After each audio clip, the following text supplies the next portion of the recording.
Hey, welcome from Chair to CEO, the podcast for beauty pros who are ready to grow a business that feels just as good on the inside as it looks on the outside.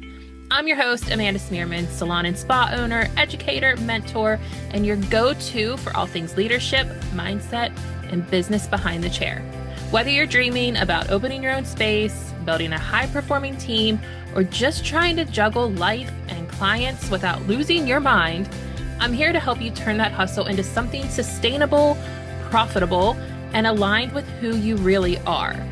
Each week, we'll dive into real talk about growing your beauty biz, leading with heart, navigating the ups and downs of entrepreneurship, and building a life that you actually love along the way. So grab your coffee or your color bowl, and let's get into it. Hey, friend, welcome back to From Chair to CEO. So originally this episode, I was going to dive into some performance metrics. Over the last couple of weeks that we've been on this podcast, I've talked about charge your worth and different things dealing with charging and pricing, etc. But I started to record the episode and was diving into performance metrics like rebooking rates and retail to service percentages. And then it hit me. Before you can even worry about those numbers, there's really something deeper that most beauty pros are missing. We don't actually know where our money is going. So I've made no secret that I have invested thousands of dollars, tens of thousands of dollars, honestly, at this point, in my own coaching over the last 4.5, 5 years. And it's been the best investment I've ever made. And it's really put my business where I needed it to be. And I'm thankful for all of the coaches and mentors that I've had. And it wasn't until last year that I was really feeling like something's got to give because my business was doing great. But when I looked at my bank account, I'm like, where the hell's the money going? Like I have a budget I'm following. I have all of this stuff in place, but I had no real clue what my numbers really meant, where they were going, and how to budget properly. And I will say that specifically for my business, because we are a multi-department business, meaning we have hair, we have nails, we have skin, we have massage. And I really believe that there's different budgets that go along with those service areas. So it wasn't until September when I finally decided I need something different. And I've talked about the lead method with Kate Zarvis numerous times already, and I highly recommend her program for anybody that is really ready to dive into their numbers. Her program has really helped bring everything full circle for me and actually make it make sense. And because of her method and things that I already had in place, just needed a little tweaking and kind of her to kind of break it down and make sense. My business is the healthiest that it's ever been. So that's kind of what I want to talk about today and why I kind of switched gears from the original plan for this episode. So, with that said, I'm going to go ahead and share with you the things that I've put in place with the help of my coaches and mentors, and also discuss some of the resources that I've used, one very specifically that has really helped to make it make sense. And it's a book that I had read prior to even being part of the lead method. So I want to discuss that as well. And I really think it helps bring everything full circle, whether you're a commissioned salon owner or an independent beauty pro. I really think that you can find value in this episode. So I hope that you stick around and I hope that you share with me any of your takeaways afterwards as well. So, like I said, a lot of times we see all of this money coming in, but we don't really know where it's going. We know what comes in, at least you should, kind of. You know that you're booked usually, but if you ask most salon owners or independent stylists or other beauty pros to tell you what they spent on supplies last month or how much of their revenue is actually profit, it gets quiet really fast. And that's why this episode is now focused on tracking your income, understanding your expenses, and budgeting with intention. because you cannot build or scale what you don't fully understand. And if you are looking to scale a business, to grow it, you really have to understand what everything means. So let's talk about the illusion of income. You're booked, you're busy, you brought in $3,000, $5,000, $10,000. If you're a larger commission salon owner, maybe you're bringing in $50,000 a month. But then your rent comes out. Supplies needed restocking. You forgot about that charge from your booking software. Taxes? Oh yeah. Suddenly that income, it's gone. You're looking at your bank account and you're like, what the hell happened? This is so common in our industry. And I'm going to put some of the blame on cosmetology schools because they don't teach enough about business in school. They want to preach about being independent and how there are some schools out there that'll preach being independent over going to a commission salon, which that's another episode in itself. But they're not teaching enough about business to really set people up for success.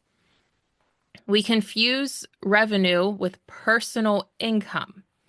And we think as long as money is flowing in, the business is healthy. But the truth is, if you don't know where it's going, you don't actually have control over your business. And like I said, this applies to independent stylists too, especially you. Because when you're independent, you are the owner, the CFO, and the employee. And you need to pay all three roles, not just run on what's left over. One of the most impactful resources, like I mentioned earlier, that I've used to get clear, and like I said, I read this book before being in Kate's lead method, was the book Profit First for Salons by Ronit Enos. It's based off the original book, Profit First. I've never read the original book because I know that salon finances can can be very different budgeting wise than a traditional business. If you know, you know. So I read Profit First for Salons, and it really sparked something in me. I was like, this is what I needed. And then being in Kate's lead method, not sponsored, by the way, I just adore her program and it really helped me a ton. But it really helped it make sense. So the book was exactly what I needed, the organization I needed for my finances. And then her program just kind of helped put it all in place. It teaches a simple but game-changing concept. You take profit first, not last. Most beauty pros follow a broken formula, sales minus expenses equal profit. But Profit First flips it to sales minus profit equal expenses. So here's how I've applied it and how you can too. And I want to go into this with a disclaimer. I am not a financial expert. I am not a tax expert. So please always take the advice that I'm giving you, take what I'm saying, and go to a tax professional or somebody like that you may be working with that can give you actual legal advice when it comes to taxes and things like that. So just putting that blanket disclaimer out here that I am not a tax professional. I am not a financial expert. I am just putting out here what works for me. So we have separate bank accounts now, and I actually have bank accounts at two different financial institutions. This was advice in the book, and I actually had already had those set up. We switched from our old financial institution a couple years ago, and I never closed that account. I just kind of kept it there as backup, having a little bit of money in there just in case for a rainy day or whatever. So it actually worked out that I already had that. So we have separate bank accounts. Like I said, we have one for our operating expenses. And for my business, that is where all of our income goes in. All of our income goes into that operating expenses account. From there, weekly, I put money into three different accounts. I put money into a profit account, which I have titled savings. It's a savings account as well. I have one for taxes, and I have one for my pay. I pay myself as a stylist. I pay myself as an owner as well. At the end of every quarter, what is in the profit account, what is left in the profit account, because, if something breaks, you got to buy something. It's got to come from somewhere. So it's coming from that account. I might bonus myself out half of what's in that profit account.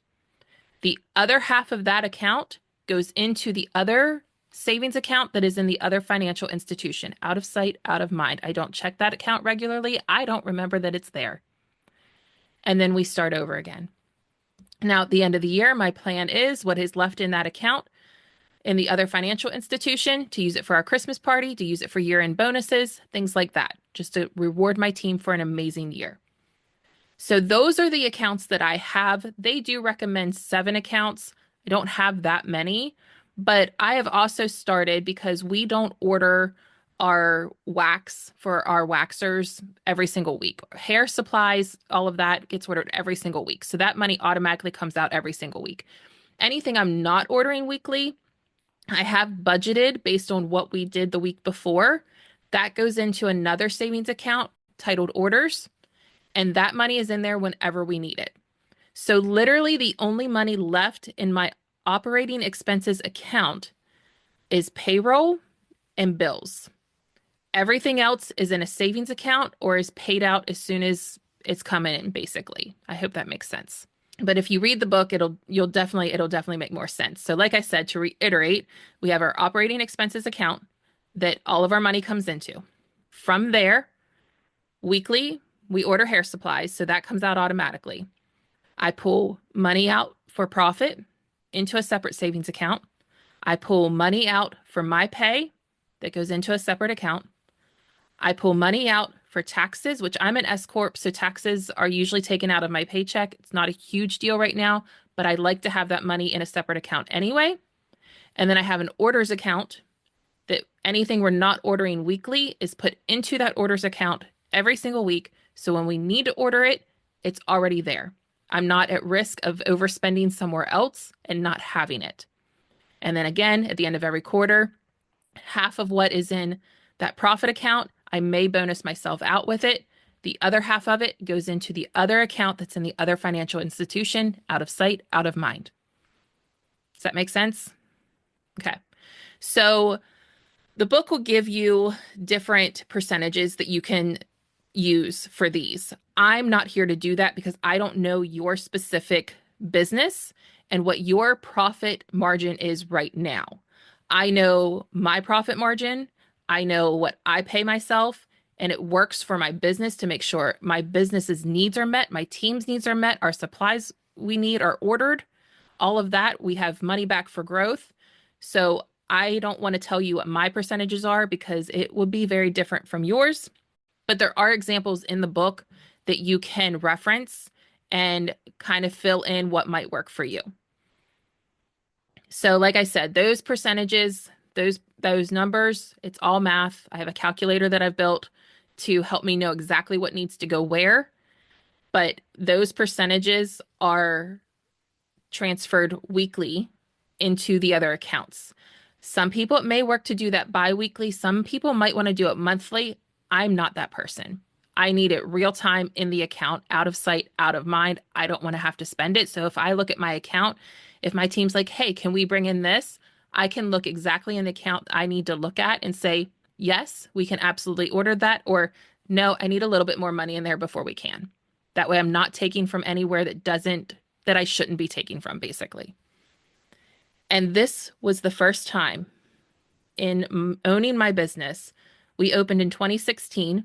We had great success right off the bat. We were doing really well right off the bat. This is probably the first time in, well, honestly, since the C word, since the shutdown, that I no longer feel broke in my business. Because I used to feel broke even when we were making money. We had tens of thousands of dollars coming in every single month, but there were still times that I felt broke. And I've never openly said that before until now. But now I don't. I sleep amazing. My team has their needs met. I know exactly what our financial goals are.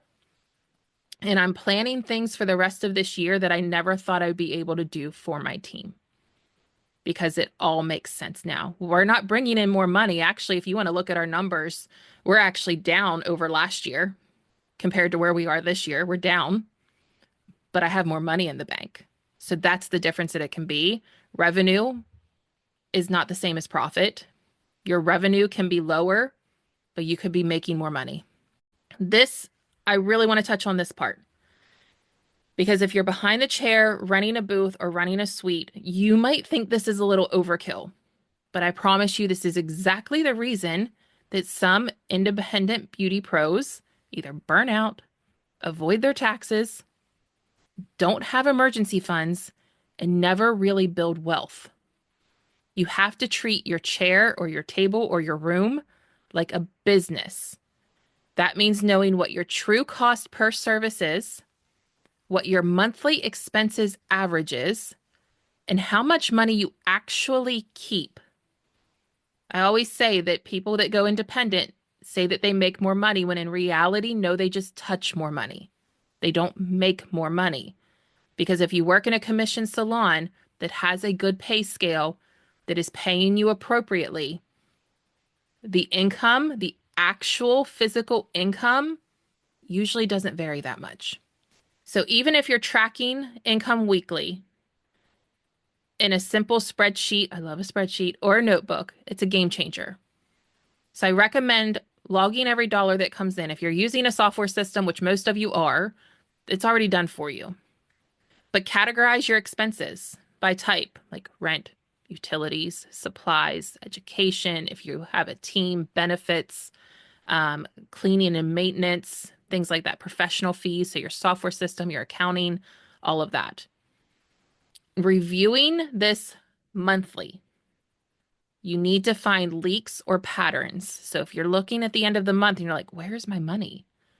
You need to be able to have everything itemized so you can go back of, oh, I overspent there. Oh, that was way too much. That wasn't necessary. I don't really need that. This is how you can really take control. You would be surprised how much more empowered you feel when you know your money. So what do you actually do with this info? Here's a starter plan. Number one, I want you to track your income weekly. Not just the total, but where it came from. Color, cuts, retail, all of that. I have a multi-department salon, like I said, so I have a category for hair, nails, skin, massage. I even have a separate one for waxing because the waxing budget's a little bit different than our skin budget. And then I do the same for retail. Where is our retail coming from? Is it our hair retail? Is it our boutique? Is it our skin? Is it the items we have for nails? Where is all of that coming from? And then I budget it out. I have a certain percentage for each one, budget it out from there. I want you to list every monthly expense. If you haven't done this in a while, go through your statements and list everything, especially if you don't check it regularly. Are you still paying for a subscription that you don't use anymore? You need to make sure of that because I did that and I was like, I did not realize I was still paying for that. And it was like $197 a month. I missed it completely. I mean, that adds up. That's a lot of money over time. Number 3, create a simple budget. Like I said, the profit first percentages that are in the book, you can use those or just aim to set aside a certain amount. For example, 10% for supplies. If you want to set aside 10% for profit, 15% for taxes. Again, I'm not a tax expert. These are random example numbers that I'm throwing out here. And then the rest of the money for your expenses. Number 4, automate it where possible. Set up separate accounts and move your percentages as soon as the money hits or weekly. Like I said, weekly works amazing for me. I do it every Saturday night. It's like my Saturday night thing. I guess that's what I do when I'm 40 is I get on my computer and move money around to make sure that by the time Monday rolls around, we are set. I know exactly what we have and ready to go with all my orders. I know this sounds tedious, but I promise you, when you start doing this, it's like putting on glasses for the very first time. You really will see everything clearly, and suddenly, scaling your business feels possible. Here's what I want you to remember. Revenue is not profit. Do not get those two confused. especially if you're independent. Just because you touch it doesn't mean it's yours. You can't scale a business that's bleeding money. I promise you, you can't. Been there. Budgeting isn't restrictive. It's actually very liberating to know exactly what you have to spend. And when you're under budget, that's even better. That doesn't mean you have to spend it if you're under budget. You can throw it back in that order's account or leave it in your operating expenses account, depending on what it is. We just got an electric bill. Our electric bill is normally anywhere from $400 to $900 a month, which is absolutely insane to me. This electric bill was $42. And I'm like, somebody's getting fired because that is ridiculous, but I'm going to take it. So that was actually very exciting. Actually, I was able to leave it in my account because we have our property taxes that were due that I just had to pay. So that made up for it. And that was nice. So if you are ready to stop guessing and start growing with clarity, this episode is your starting line. Like I had mentioned, I do have a calculator that I built that is my basic order calculator. So I have everything set to go, knowing exactly where my money needs to go every single week and what I have to spend on stuff. I am considering making a version that is going to be available for purchase. I'm not quite there yet, but keep an eye on my website and I will mention it in this podcast as well when it's available. So if that's something that you would like to wait on, that you are excited about and would like to have access to, send me a DM on Instagram and I will add you to the wait list. So when it is available, I can send you the direct link to purchase it. So are you ready to stop guessing and start growing with clarity? Are you ready? DM me on Instagram and let me know what your struggles are. If you are already doing something like this, DM me too, because I'd love to know. I love to hear from other people and what works for them, because not everything will work for everybody. And that's one of the things that I love about this business is while we're kind of like our own niche, there's still different ways to do things within it. This is just what has worked very well for me. So if this episode gave you a light bulb moment, screenshot it, tag me, because we're not just building beauty businesses that look successful anymore. We're building ones that actually are. So until next time, CEO, I will see you later.